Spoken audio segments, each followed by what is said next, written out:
Hindi ako nakapasok ngayon sa trabaho, guys. Meron akong nilagnat ako, tsaka yung ubusipon. Tumuloy na talaga siya. Ngayon binigyan ako ng baba ko ng ito, antibiotic. Tapos ito daw, para sa nagbabarang ilong. Tapos ito binigyan niya ulit ako ng vitamin C, pero ibang brand to. Pero tinitimpla pa rin siya. Kunin ko ngayon. Grabe. Nag-iinit lang ako ng pagkain ko, tapos inom ako ng gamot.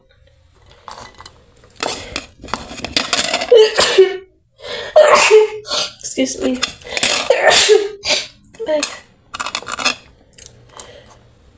Buti na lang pinayagan ako ng amo ko na hindi pumasok muna ngayon.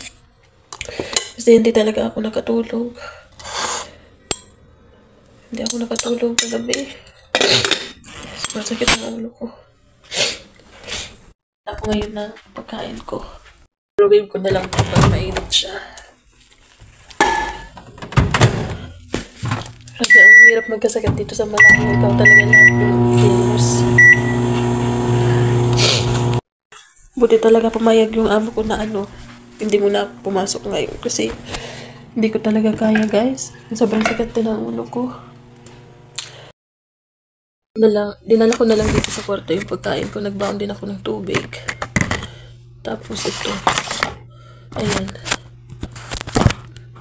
Bago uminom ng gamot. Kasi medyo umilab yung tiyan ko pag inom ko ng Panadol ng walang kain. Malakas kasi yun din. Sasabay ko na lang dito sa pagkain ko yung vitamin C. Ibang brand to. Baka mas maganda to dun sa binigay sa akin ni Madam.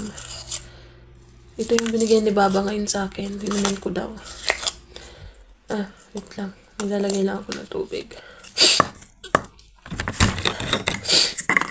Grabe, ang hirap magkasakit dito. Kung malayo.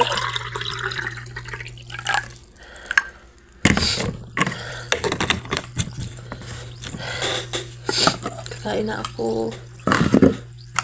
Ay. Kasi una nagkasakit yung anak nila. Baka doon ako nahawa. Sobrang hina pa naman ng resistensya ko. Tapos sabay na ubusan pa ako ng vitamin C na iniinom ko na binili ko sa Pinas.